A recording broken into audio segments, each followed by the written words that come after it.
Now, the message today from the UN Chief on International Youth Day is that young people and old alike need to join forces to build a better world.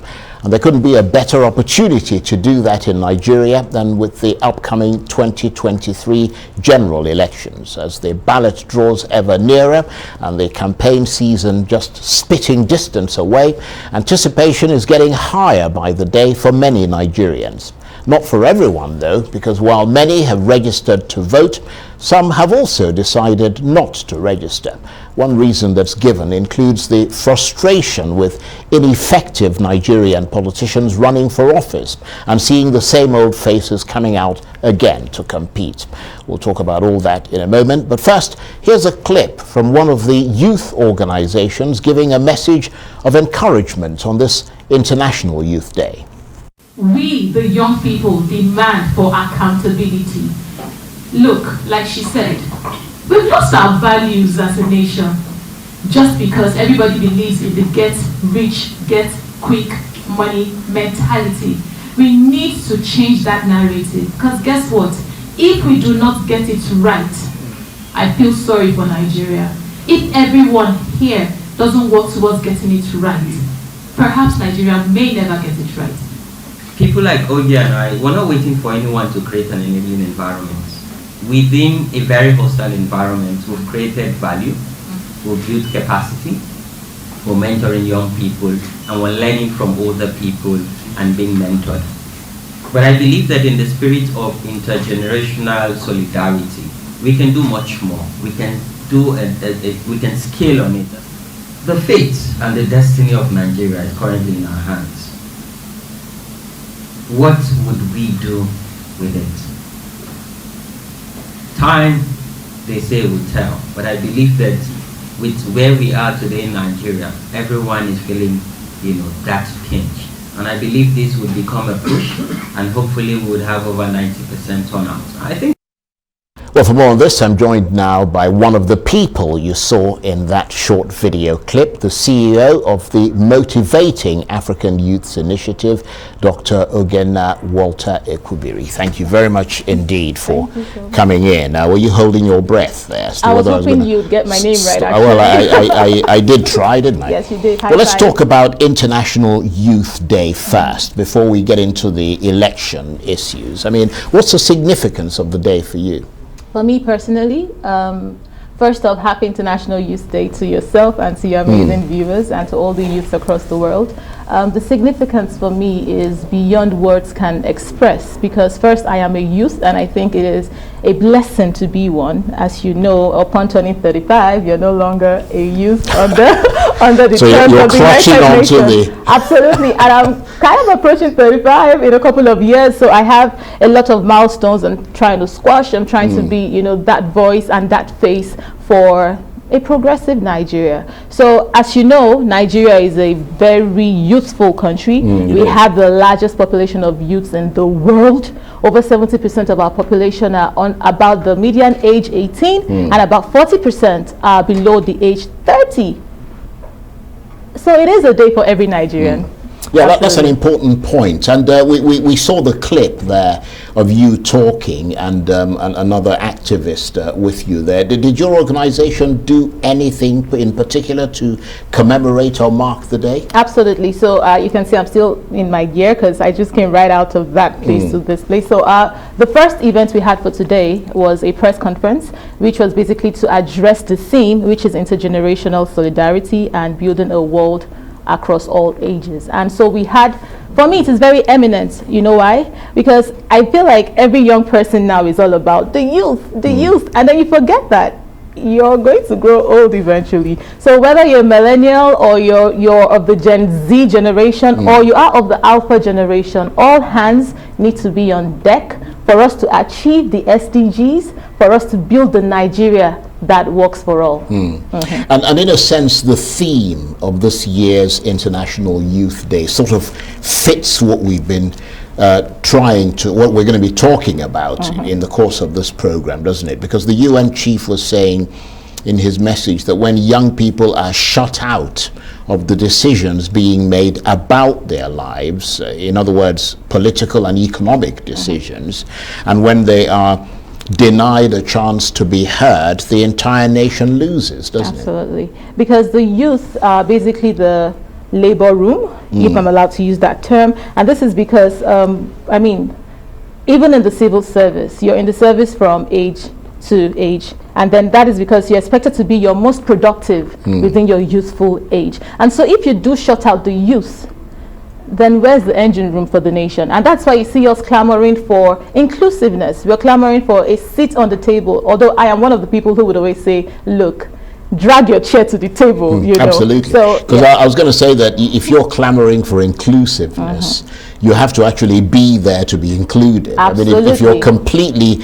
divorced and detached from the system, you're not going to be included, are you? Absolutely. Well, what's the best way to support the youth in Nigeria?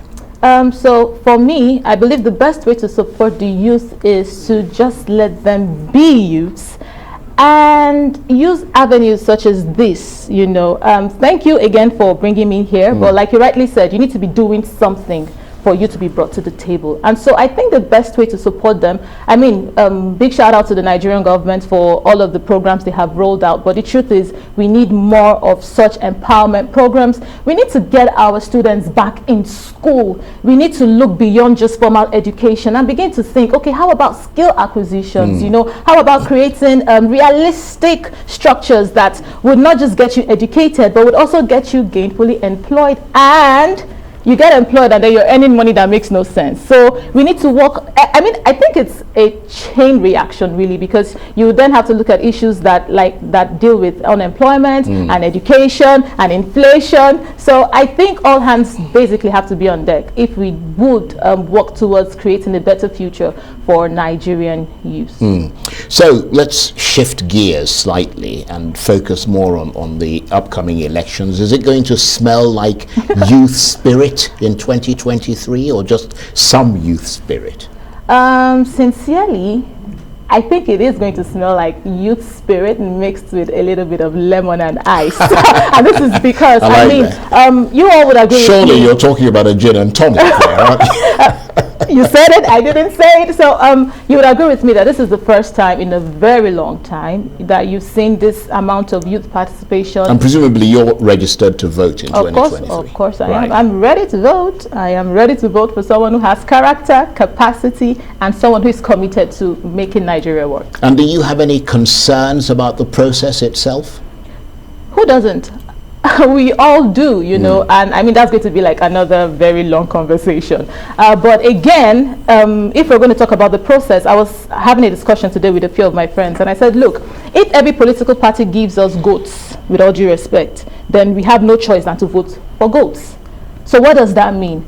Every Nigerian has to get involved in not just politicking, but in the actual process of choosing these leaders, because you would agree with me. So that means joining political parties. We just have to, whether you like it or not, regardless of how dirty you think politics is. And this is because for as long as Nigeria remains a democratically governed nation, politics is a must. And do you know people who decided not to register to vote? If so, do you know why? I think we all have people like that in our lives, our relatives, our neighbors, and this is because some of them are suffering from PTSD. Perhaps, you know, they have lost faith and hope in Nigeria, in the fact that we have little or no structure.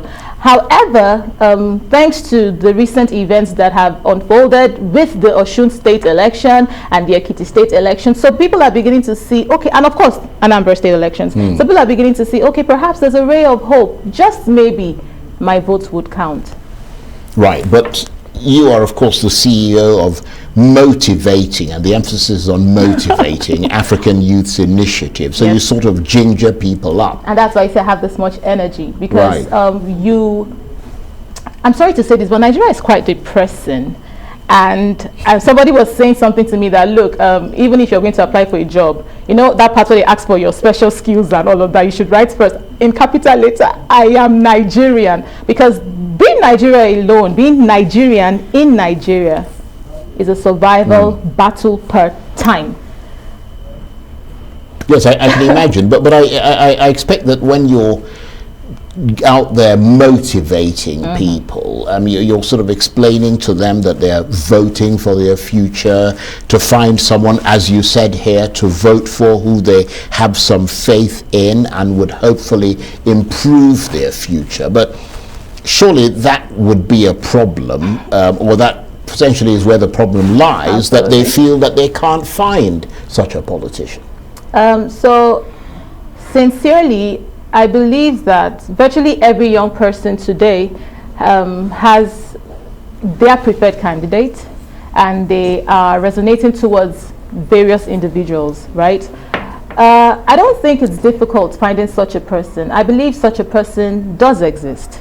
And I think it is the right thing for Nigerians to find that person, that person whom you see a better future with, and channel all of your energy. So it goes beyond just getting registered or getting your PVCs to actually galvanizing for people, which is also part of the motivating process, galvanizing for people to believe in the vision that you see, and most importantly, going out on the said day to cast your votes and defend it. And of course, choosing not to register to vote means that they've essentially left it in the hands of others to choose who their leaders should be. So in a way, if things go bad, they won't have the right to complain because they didn't exercise their right to choose. Absolutely. So why would you want to disenfranchise yourself?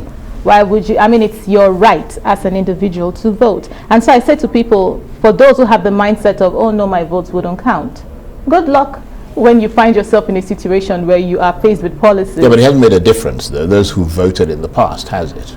I mean, so in a sense, not registering is a protest of some kind to say that, they and people like them do not trust the system. But does that protest make sense? Well, you have to ask them. Because for me, I think it makes no sense, because Right. it's going to have a ripple effect at the end of the day. And the truth is, Charles, we all can say over the years this hasn't worked, but it's going to work one day. We all wake up. Sometimes we're demotivated in the morning when we wake up. However, that, look, I am alive. I need to work. I need to earn. And for that reason, you psych yourself up. You might not feel happy coming to work every day, sitting down here and interviewing people. But you know that Actually, I love my job, to be honest. Beautiful. But it's something you have to do because you are a voice, right? And you're standing for reason and truth for a better world, not just Nigeria. And so I'm going to say the same thing to those who are saying, I am not going to vote. You're doing us more harm than good. Very, very, very good points. And I want to say congratulations again on International Youth Day. Thank you very much indeed for coming in. Dr. Ogenna Ekwubiri is the CEO of the Motivating African Youths Initiative. Thank you. Thank you so much, Al.